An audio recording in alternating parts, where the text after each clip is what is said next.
Real estate के जाने माने दिग्गज और हीरानंदानी ग्रुप के फाउंडर और एमडी निरंजन हीरानंदानी साहब हमारे साथ कार्यक्रम में शामिल हो रहे हैं। उनसे बढ़िया वॉइस कौन सी हो सकती है बजट पर, रियल एस्टेट के बारे में पूरे बजट का विश्लेषण लेने के लिए। सर बहुत बहुत स्वागत है आपका। बताएं सर, रियल एस्टेट सेक्टर के लिए कैसा रहा है बजट, कुछ खास आया है? मुझे लगता है कि खास देखने को जाए तो नेगेटिव है, क्योंकि सबसे बड़ा जो री-इन्वेस्टमेंट के कैपिटल गेन्स टैक्स के बारे में फायदा था, लोग क्या करते थे, जितने भी उनके मकान थे, जूने मकान थे, वो बेच के छोटे मकान, 2-2, 3-3 मकान खरीदते थे। उनकी वैल्यू जो है, छोटी मकान भी हो लेकिन मलबार हिल में हो, कोई अच्छी एरिया में हो, तो उसका 10 करोड़ से ज्यादा कॉस्ट होता था। अभी 2 बच्चे हैं, उनको अलग घर करना है, तो वो बेच के फिर री इन्वेस्टमेंट करते थे। आज की तारीख में इनको जितना टैक्स भरना पड़ेगा, उनके बच्चों को घर ही नहीं मिलेगा। तो मेरे अंदाज से ये एक कष्ट की बात है कि ये बेनिफिट विड्रॉ किया गया है। तो मेरे अंदाज से इसको छोड़ के ओवरऑल कोई रियल एस्टेट में डायरेक्ट इनडायरेक्ट बेनिफिट नहीं है, लेकिन वो स्टैंडर्ड डिडक्शन की बात जो होती है relating to the old scheme and the new scheme, वो तो रहेगी। और धीरे धीरे से जितने भी बेनिफिट्स स्टैंडर्ड डिडक्शन के हैं इन इन्वेस्टमेंट और interest allowance for home loan जो है, वो धीरे धीरे से मुझे लगता है वो विड्रॉ हो जाएंगे।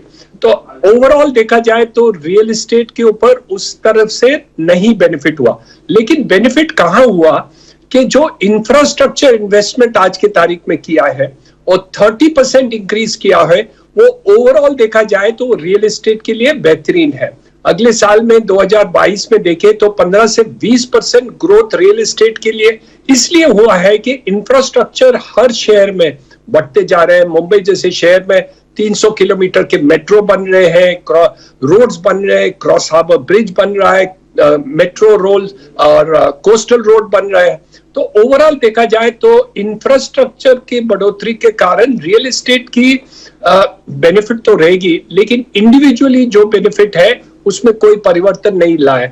और जैसे स्टैंडर्ड डिडक्शन 2 लाख रुपया ब्याज के है अंडर द ओल्ड स्कीम, वो कैसे रहेगा वो हमें डिटेल पढ़ के ही पता पड़ेगा कि उसको विड्रॉ किया गया है। सर मैं इसी पर आपसे इसी पर मैं आपसे राय लेना चाहता हूं। जो हमारे यहाँ टैक्स एक्सपर्ट्स का पैनल बैठा है, वो ये कह रहे हैं कि नए रिजिम में एटीसी सेक्शन 80 हटाई दिया है। तो अब तक सेक्शन 80 में जो 1.5 लाख रुपए की टोटल लिमिट होती थी, उसमें अगर मेरे पास हाउसिंग लोन है और उस पर मैं प्रिंसिपल का कुछ पेमेंट कर रहा हूँ, रीपेमेंट कर रहा हूं, तो उस पर छूट मिलती थी, अब वो बंद हो जाएगी। तो क्या ये एक बड़ा नेगेटिव होगा रियल एस्टेट के लिए?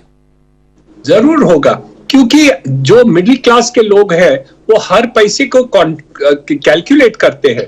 ऐसे नहीं है कि वो इन्वेस्टमेंट उनके पास इतने पैसे छूट है कि ये कैलकुलेशन उनके ऊपर महत्व नहीं रहे। तो मेरे अंदाज से कुछ तो फर्क पड़ ही जाएगा। जो मिडिल क्लास को घर लेने की बात होती है तो वहां बहुत कठिनाई है।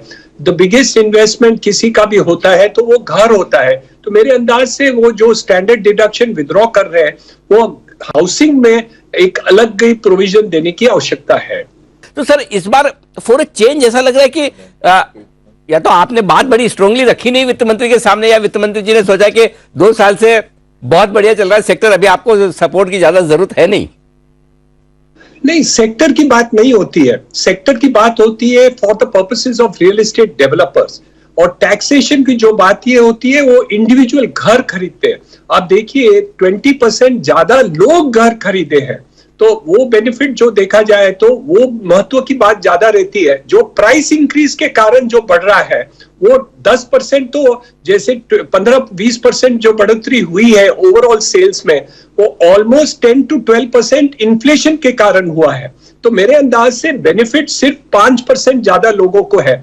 और आज की तारीख में देखिए मुंबई जैसे शहर में 50% से ज्यादा लोग झोपड़पट्टी में रहते हैं।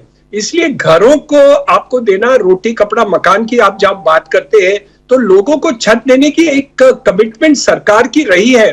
प्राइम मिनिस्टर आवास योजना के अंदर जो अफोर्डेबल हाउसिंग है उसमें 79,000 करोड़ दिए, लेकिन वो मुंबई को बेनिफिट नहीं होता क्योंकि उसकी जो प्राइस लिमिट है 45 लाख रुपीस है, तो वो यहाँ कोई घर मिलता नहीं। तो मेरे अंदाज से कुछ सेक्टर रियल एस्टेट में छूट गए हैं और उनको तकलीफ होगी कि कैसे हम घर खरीदें, या मिडिल क्लास को जो कैलकुलेशन करके घर खरीदते हैं उनको भी दिक्कत होगी कि हम घर खरीदें या नहीं खरीदें।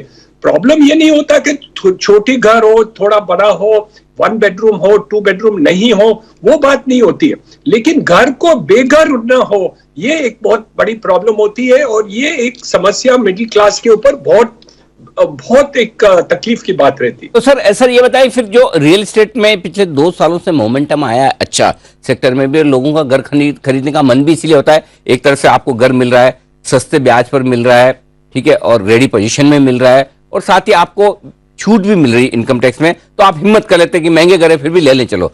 तो क्या वो मोमेंटम थोड़ा लगता है कि अब ढीला हो जाएगा, थोड़े लोग हाथ खींचेंगे, रुकेंगे? मिडिल क्लास के लोग जरूर हिचकिचाएंगे।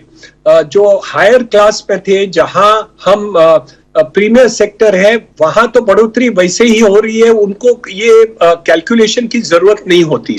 और ये देखा जाए 2022 के अंदर जो हायर इनकम हाउसेस है, जो बड़े प्राइसेस के घर है, उसमें बढ़ोतरी ज्यादा हुई है। This is first time in the history of India, 75 years में आप देखा जाए तो पहली बार अफोर्डेबल हाउसिंग सेगमेंट की जो इंक्रीज हुई है वो कम हुई है, और जो हायर इनकम माना जो 2 बेडरूम, 3 बेडरूम, 4 बेडरूम है, परसेंटेज वाइज वो ज्यादा बढ़ोतरी हुई है। तो मेरे अंदाज से अफोर्डेबल हाउसिंग का, of course it is a bigger segment in total sale, लेकिन ये दिख रहा है कि that segment is not affected, because उन लोग को स्टैंडर्ड डिडक्शन या डिडक्शन में कोई रुचि नहीं है, क्योंकि उनके पास खुद के पास कैपिटल होता है, या बोरोइंग कैपेसिटी होती है, रीपेमेंट कैपेसिटी होती है। लेकिन मिडिल क्लास को वो हिचकिचाएंगे, क्योंकि उनकी कैपेसिटी बढ़ाने की जरूरत थी, और ये 2 लाख रुपया है, उनको बढ़ाने की भी जरूरत है आज की तारीख में। ओके, बिल्कुल। तो ये है आपके लिए पूरी तरह से रियल एस्टेट सेक्टर पर सर का नजरिया। सर बहुत बहुत धन्यवाद आपका हमें समय देने के लिए और पूरी डिटेल में रियल एस्टेट सेक्टर के लिए बताने के लिए। थोड़ी निराशा दिख रही सर के चेहरे पर, राइटली सो, क्योंकि रियल एस्टेट सेक्टर को इस बार बजट से कुछ मिला नहीं। तो ये है आपके लिए पूरा का पूरा एक्शन। आइए